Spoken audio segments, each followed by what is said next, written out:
Turn your great idea into a reality with Squarespace. Squarespace makes it easier than ever to launch your passion project.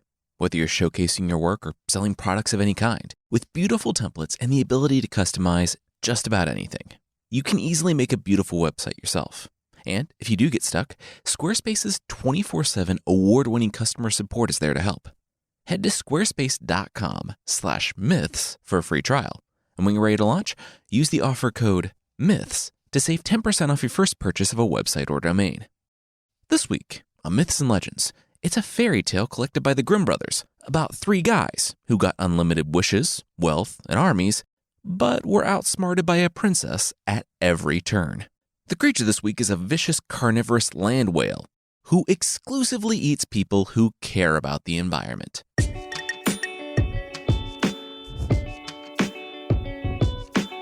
This is Myths and Legends, episode 186. Don't be weird. This is a podcast where I tell stories from mythology and folklore. Some are incredibly popular stories you think you know, but with surprising origins. Others are stories that might be new to you, but are definitely worth a listen. So, before we jump into things today, we should talk about something. I can count on one hand the number of times we've talked about current events on this podcast, and they include such relevant and hard-hitting topics like referencing Pokemon Go and the killer clown panic of 2016. I made a decision early on not to talk about current events or overtly discuss politics. This podcast is meant to be a place where you can step away from the daily news cycle, enjoy a story, and maybe learn something new about a different culture. But this is a different time. I hope you know where we stand on a lot of issues, just by the way we've chosen to tell these stories throughout the years. We've tried to be inclusive, always moving narratives forward, and challenging racism, misogyny, and anti-Semitism, to name a few. It's important to tell these stories in a way that doesn't encourage the prejudices of the past to persist. However, storytelling is inherently political, and there are times when silence is louder than words. Times when you can't not say something, because that's exactly what allows injustice and inequality to continue. To move forward, we need to look at the narratives in our own lives and in our own societies. Letting hate go unchallenged allows hate to stay longer. So, we're making it clear. Myths and Legends stands against violence and hate and racism towards the Black community and people of color. From start to finish, this podcast is just the two of us, Carissa and me. But we're learning that even a couple of normal people can make a difference and reach people. We hope that if enough people come together now and speak out against hatred, that we can challenge the reality of our past and move the human narrative forward in a way that embraces justice and equality.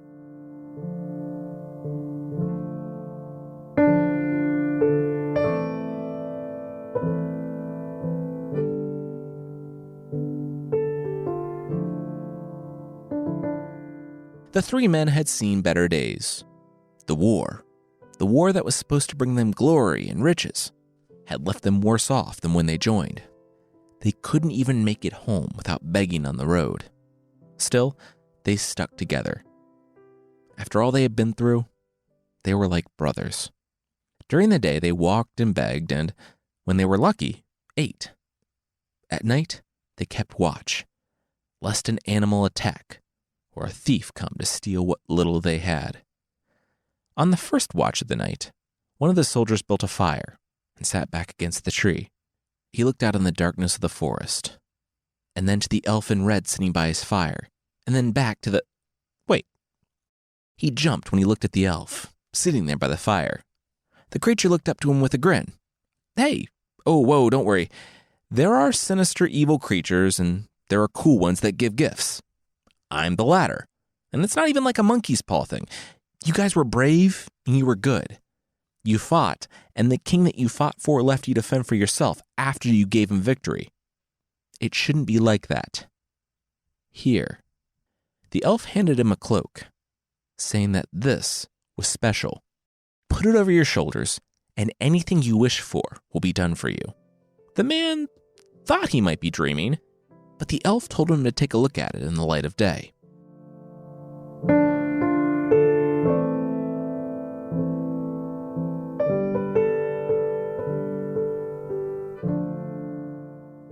After a night of watches, the three men snapped awake. They had news. After a very polite but a little insufferable, "No, you go first, no, you go first," the first man finally took the initiative and presented his cloak. He said he knew this sounded crazy, but a magical elf had come to him in the night and said that this would give him anything he wished for. The soldier who did the second watch said that it wasn't crazy because he had the exact same thing. Well, not the same thing. His was a purse. Not a purse, but like a coin pouch. He said that the elf had come to him as well, saying stuff about how they had been treated unfairly and weren't paid. Apparently, if he just dipped his hand into this, he would always pull out a handful of gold. "Oh," the third soldier said. The other two turned to him. What did he get?" He sighed. He said that the elf remarked that they didn't get the love or recognition that they deserved, so he got a horn. If he played it, a crowd would come. The other two looked. "Oh, so..." "Yeah, so exactly like a normal musical instrument," soldier number 3 remarked. The other two patted him on the back. "Hey, there was no reason to be sad. Look, they were brothers in arms, and they shared in the horrors of battle. They would share their blessings now." First up, the soldier with the cloak put it over his shoulders. "What say he give this a spin?" The other two smiled. He pointed on the horizon. Castle, orchards, stables, way too many horses. And, like magic, because it was magic, those things blinked into existence. The second soldier, soldier number 2, purse soldier, dipped his hand into the bag. He pulled out a fistful of gold. He handed it to his friends and pulled out another, which he also handed to the other soldiers. He pulled out fist after fist of gold, spilling it on the ground, until he had a pile the size of which none of the three men ever thought they would see in their lifetimes. A servant drove by, pulling a carriage drawn by 3 dapple gray horses. He pulled up to them. He saw them standing there. Did his masters want to ride to their home? As they got into the gilded carriage, soldier number 3 asked the man, did he, always exist, or was he taken from somewhere else? Is he 5 minutes old? The servant shrugged. He didn't know. Those don't seem like questions we should concern ourselves with. Here we are. Home. And they were home. Inside, there were countless servants to tend to the soldiers' every whim. They had people come from afar to clothe them in the latest fashions. They had the best chefs in the kitchens, despite everyone being only a few days old, I guess. And most importantly, they had each other. When they learned more about the area, they found that they were close to a kingdom. The 3 agreed. Let's be good neighbors and go say hi. Well, as it turned out, the 3 young men were about the same age as the king's daughter, a princess. And the king, seeing 3 guys roll up in a gilded carriage, assumed that the 3 men were royalty, because who else has the gall to drive around in a gilded carriage in a time of pestilence and starvation? He invited them in. It was there that the trouble started. The 3 soldiers were mingling among the nobility, but the middle soldier, soldier number 2, the one with the purse, was off exploring the palace. There, he ran into the princess, and she was the most beautiful woman he had ever seen. And he froze. She asked, how was he doing? He smiled and nodded. Fine, good. How are you? She pursed her lips and nodded. Well, she should be getting back to the party. I have a magic purse, the soldier blurted. The princess blinked. Pardon? He held up the purse. It gives me all the gold I could ever want. Want to see? The princess nodded. Okay. 3 handfuls of gold later, and a long explanation about the elf and cloak and horn, the princess had warmed up to the man. Hey, did he like wine? He said that he didn't really drink much on account of being destined to being shoot. Why wouldn't someone drink wine in the Middle Ages when they had every reason to? He loved dysentery. Nope. The princess laughed. He was so funny. Here, how about some wine?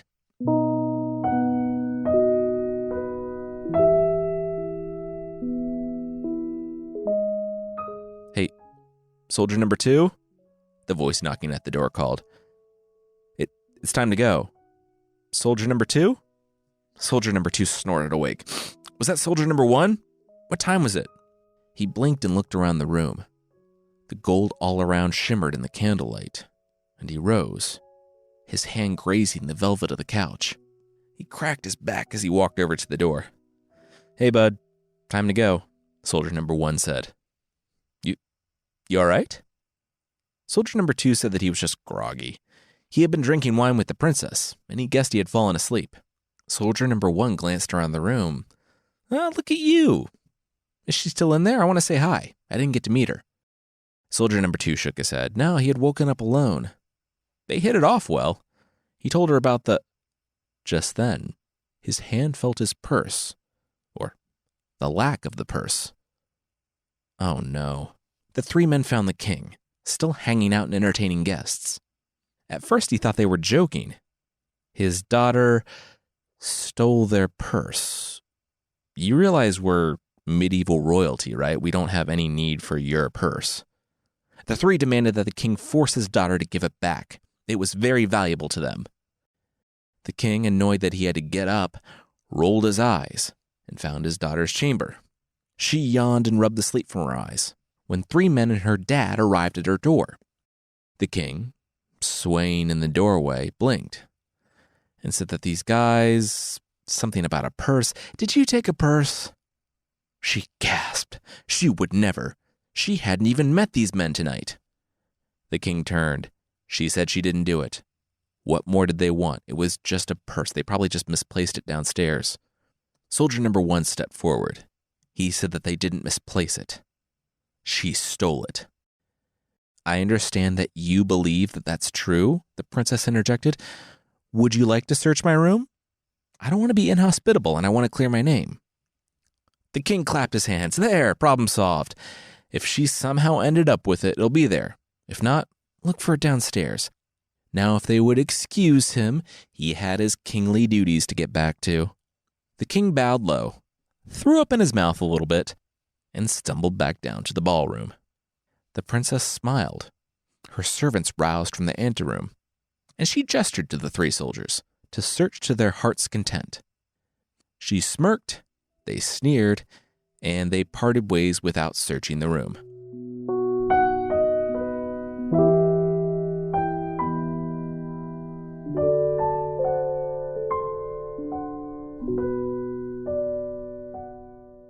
"We gotta get it back," soldier number 2 said, pacing around soldier number 1's airplane hangar-sized room. "Don't you worry about it. Like we said, we're in this together," soldier number 1 said with a smile. He flung his cloak around his shoulders. He will be back in a second.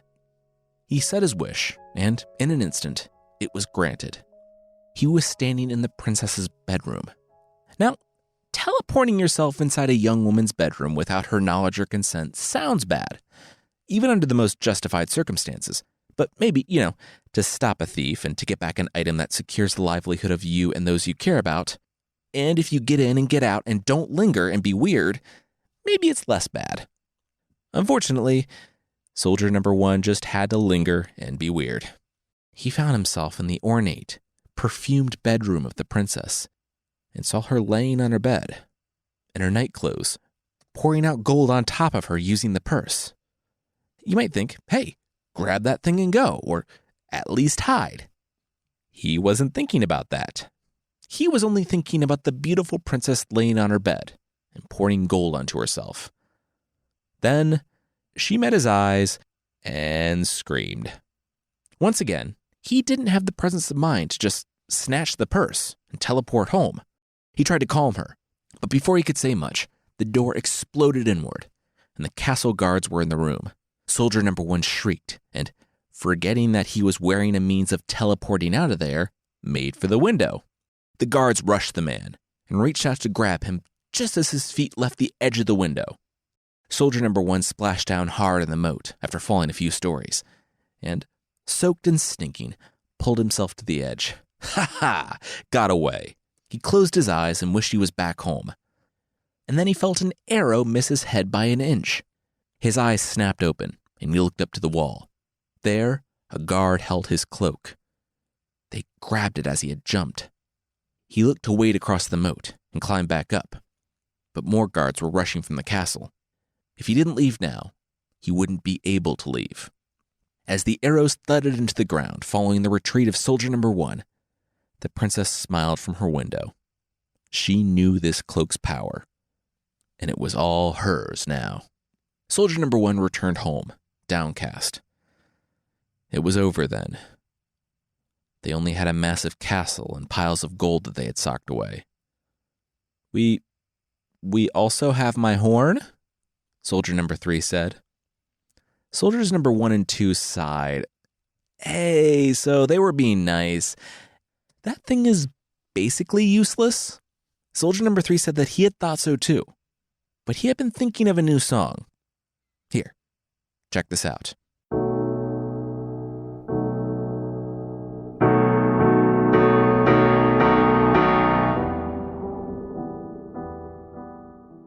We'll see what soldier number 3 has in mind, but that will be right after this.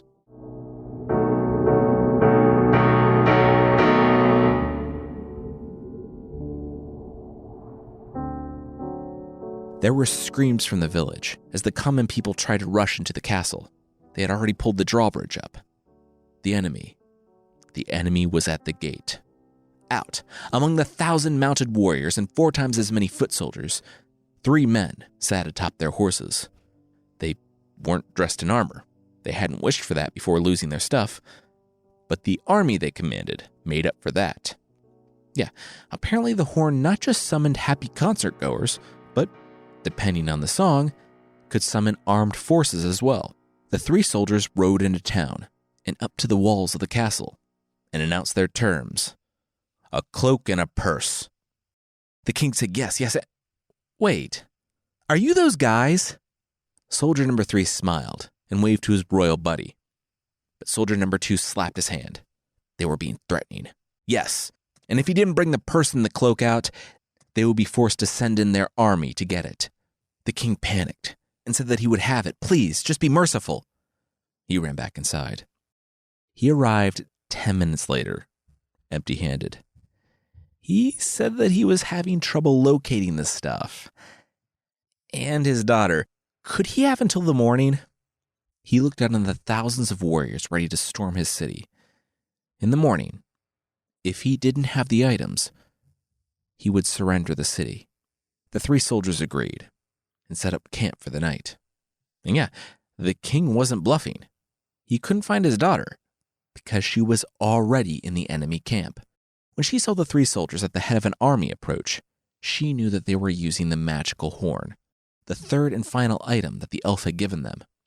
She put the magical purse back in its hiding place, threw the cloak over her shoulders, and in moments she was outside the soldiers' camp as their men received word that they were to set up for the night. But she wasn't the beautiful princess clothed in silk. She was a hunched old woman in tattered clothes. She even transformed the cloak itself so that it could hide in plain sight. Those soldiers hadn't had any idea what they had or how to use it. The people of the soldiers' camp shooed the woman away, who, cloak open, showed them all sorts of trinkets and baubles she had for sale. She moved from campfire to campfire all night long, making a few sales, yeah, but also becoming invisible. There were others selling among the invading soldiers, so she just had to become one of the crowd. That's how, in the early hours of the morning, and well within any perimeter guards were watching, the princess slipped into the tent of soldier number 3, took the horn that hung on the wall, whispered a wish in the cloak to make a decoy which she hung on the wall, and teleported back to her bedroom. In the morning, the 3 soldiers sat atop their horses before the castle. The time had come. Soldier number 1 boomed to the king. Produce the purse and the cloak, or your dynasty ends today. The king hung his head. And then a horn blast came from within his castle walls. The soldiers surrounding the 3 soldiers, shook their head, blinked. What were they doing here? Soldier number 3 scrambled to his horn and blew it, but it was just sad little flat notes. He yelled out that as their commander, he ordered that they return to their positions and attack. The soldiers gestured some things to the main 3 and then left. In a few minutes, it was just the 3 soldiers standing before the gate. They smiled awkwardly and bolted before the king could get enough archers on the wall. Back home, sure, they had their massive house, but that was it. Without the cash from the purse, they couldn't hope to support the hundreds of people they had working for them. People like the driver, the guy who was created just a few weeks ago for the sole purpose of serving these 3 soldiers, now had some massive existential questions to deal with, and also had to find a new job because him and everyone else were let go. Weeks passed, and then months. And seeing as they were persona non grata in the nearby town, the 3 soldiers had no way of making money. They were starving in their massive castle, worse off than even the day that the elf had found them. One morning, they found soldier number 2 packing his things. He told the other 2 that it had been fun, but it was time for them to make their own way in the world now. He loved them, and they would always be his brothers. But after everything that happened, he was just too angry. Maybe they would meet up again, but he wanted things to end on good terms. He didn't want to grow to hate them. They understood, and they let him go, hoping that someday, somehow, they would see him again. The time came that the other 2 needed to either starve or leave, so they, too, chose to go. They weren't a week out when soldier number 3 tripped in the road. What's that? They looked. Crossing the road and going into the forest on either side was a snake, but like a snake with human skin, and no, it was kind of porous in that it had pores, and it had 2 ridges on the bottom of it. Is that a nose? Soldier number 1 asked, and after a lot of walking, sure enough, it was an impossibly long human nose. They found one end of it, the tip of the nose, and so they followed it over the river and through the woods and over 3 more rivers and a field, and who was on the other end? But soldier number 2. He was lying there, groaning and sunburnt. Soldier number 1? Soldier number 3? Is that you guys? I need help, guys. A couple days ago, he had chanced upon an apple tree in the woods. It was a great find, seeing as they had all been starving, so he filled his pack with apples and continued on his way. Well, those apples contained some surprises, and not the good kind that you like. He devoured 3 apples for his dinner that night, and then laid down for bed. He freaked out the following morning when he thought it was a snake in his camp, but it wasn't. It was his nose. He coiled it like a hose and wrapped it around his shoulder before having 2 more apples for breakfast and continuing on. The nose became too heavy to carry around day 2, and he collapsed completely on day 3. He knew he was only prolonging the problem, but he only had the apples in his pack. So even though it just made his nose heavier, he had no choice but to ration them until he found help. And now his help had found him. His buddies nodded. Sure, okay. You know what? They could figure this out. After trying to pull his quarter-mile-long nose like a garden hose and catching a donkey, and then subsequently almost killing a donkey by piling hundreds of pounds of nose on its back, they were out of ideas.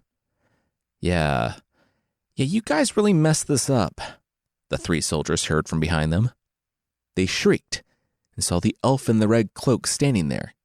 I gave you unlimited wealth, a teleportation cloak, and a way to make an army from nothing. And it was stolen by one person who had none of those things, the elf noted. You know, I should let her keep them. She actually earned it, but I'll give you guys another chance. Those apples are my apples. And there's an antidote to the, anaconda nose thing. He pointed to a pear tree. That pear tree, yes, the one right next to them. The same as all the other ones that soldier number 2 had passed on the way here. If he ate those pears, his nose would go back to normal. He didn't want to overdo it, though, and get like a skeleton nose thing. The soldiers asked why the elf even had those. Why plant multiple trees to make people's noses grow super long and then shrink? The elf narrowed his eyes. He didn't have to explain himself to them. This wasn't the only thing he had going on. After eating the pears, soldier number 2, sore and very much in need of a shower and some salve for the underside of his nose, rose. And now I have given you the tools you need in order to get your magical items back. The soldiers looked at each other. Pinocchio fruit? How would that help them get their stuff back? The elf pinched the bridge of his nose. You know, if he was talking to the princess, she would have figured this out by now. She did all of her stuff with a cup of wine. The rest of it was just unforced errors on the part of the soldiers. All right, circle up. Here's the plan.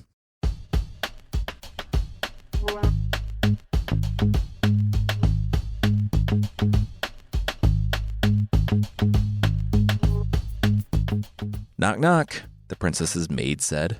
The princess turned. The maid announced that there's a guy out in the courtyard, a gardener's boy, he calls himself.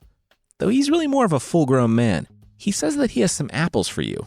And I know guys are always popping by with stuff wanting to win your hand and all that. And that apples are probably the least impressive gift so far. But these apples actually look, quote, fine and beautiful as were never seen here before. They're the talk of the village.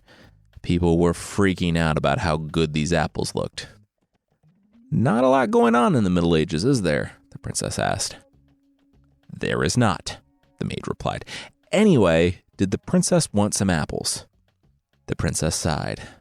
Sure, send them up. Not only did the apples look great, but they tasted great too. She ate a few of them and then went to bed.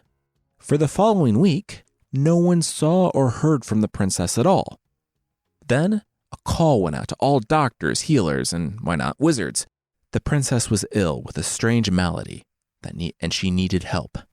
So, who should show up but soldier number 1 in a doctor's coat with one of those shiny reflective head things. He passed the king a vial, and since taking potions from people who say they're doctors and or wizards is a very smart thing to do, the king gave it to his daughter. In one night, the weight of her elephant nose dropped by half. The healer was brought back. He had more medicine, which he passed along to the princess.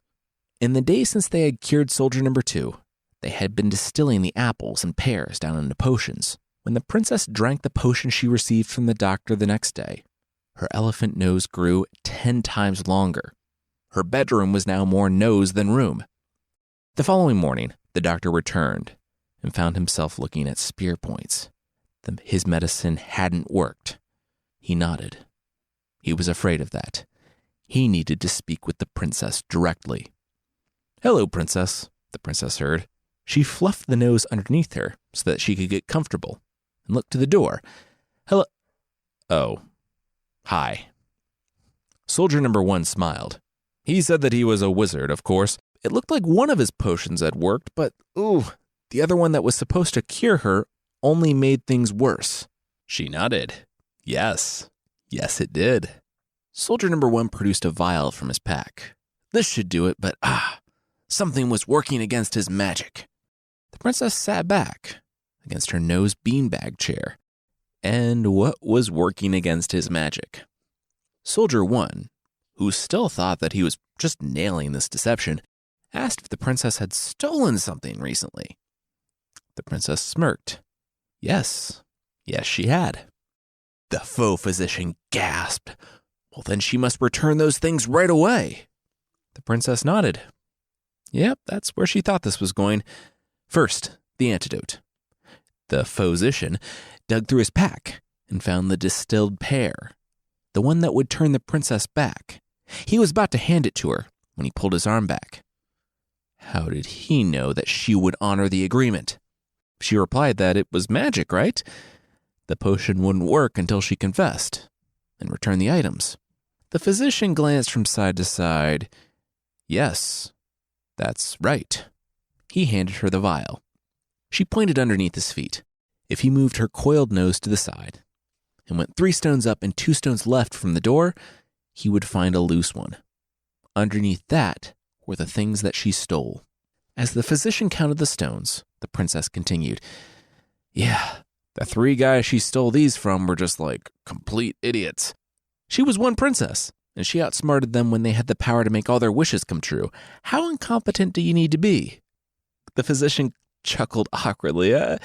He bet they were smart, honest mistakes. All right, come on. The princess said she didn't even need to use the items, really. Gold, she had it. Power, people to attend to her every whim, She was medieval royalty. An army, once again, royalty. The princess just did it for fun, really. Maybe when they had their stuff back, they'd be a little smarter with it next time. The physician scooped it up and said that he would take it to the affected parties. The princess drank the potion, and in moments her room was no longer filled with no's. As the physician walked off, not realizing that he actually didn't ask any details about the one she had stolen from, and thus had thoroughly blown his cover, the princess and her maid watched from the window. "There's no shame in being beaten by the best," the princess said. The maid turned to her mistress. They didn't seem like I said there's no shame in being beaten by the best. As for our heroes, they mainly kept to themselves, but seeing as each other's friendship was all they really wanted, they lived happily ever after. Oh, and they did not try to mess with princesses ever again.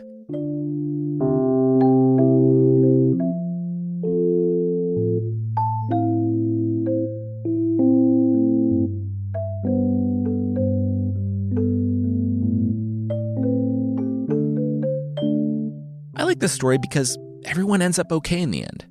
The princess probably went on to live the life of medieval royalty, and the three soldiers, though pleasantly clueless, went on to live a life as buddies in a castle, even to the point where they could rehire that old, existentially devastated driver. Next week, we're returning to the heroes returning from the Trojan War, and we'll see how Agamemnon fares when he returns home to his wife, who's still a little upset about the whole sacrificing their daughter thing. Oh, and his new mistress from Troy, Cassandra, really does not help the situation.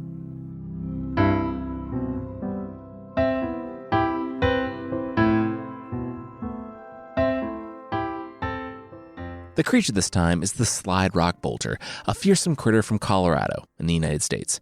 Now, the actual creature isn't as interesting as the story behind it, and that's saying something, because the creature is a giant carnivorous whale who hooks itself to the top of mountains with its tail, waiting for an unsuspecting tourist to hike underneath it, to let go, slide down, and eat them, using its own copious amounts of saliva as lubricant, and then uses its motion to slide back up a nearby mountain, hook its tail, and wait some more.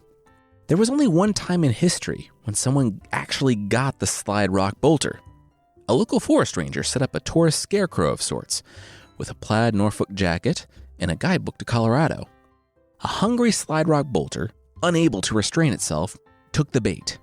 Unfortunately for the slide rock bolter and the mining town of Rico, Colorado, the dummy was rigged with enough explosives to take out the slide rock bolter and the mining town of Rico, Colorado. We could stop there, and this would be a normal creature of the week. But there is so much more to the story. In the 1800s, there was a gold rush in Colorado, and even though the land belonged to the Ute peoples, a Native American group, the U.S. government wanted it. Surprise. Ouray and his wife Chipita, the leaders of the Ute, had a son go missing during battle with the Sioux. Felix Bruneau came and said, "Hey, we found your son. All you need to do to get him back is to sign over 3.7 million acres." The leaders did that, and Bruneau, the U.S. Commissioner of Indian Affairs, to show you how deep the corruption goes, produced a child who looked nothing like them and didn't even speak their language. And despite their extortion of grieving parents' devastation, not even paying off for the parents, the agreement was still binding. And the U.S. started mining. And they stopped mining. In 1893, a silver panic hit the mining town of Rico, which had swelled to a population of 5,000, and the businesses closed. The mining operations in the area went belly up, and by 1900, the population in the town was around 800. With the fall of one industry, another took its place: logging. And it took only 10 years before the area that supported the Utes for hundreds of years was devastated by deforestation. And surprise, conservationists were not happy. That's why, in the stories told among the loggers, the people doing the deforesting, the victims of the slide rock bolter were always tourists from out east. The same people that were coming in and saying, "Hey, maybe don't cut down all the forests." It's unclear whether or not the creature was created to try to scare visitors away, or if eating environmentalists was just wishful thinking on the part of the loggers and logging companies. When it comes to the town of Rico, you have to think about the timeline of the loggers coming in. They arrived a decade or so after Rico's heyday.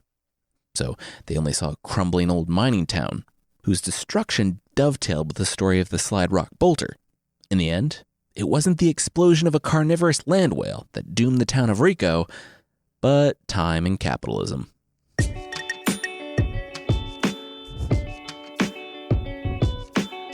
That's it for this week. Myths and Legends is by Jason and Carissa Weiser.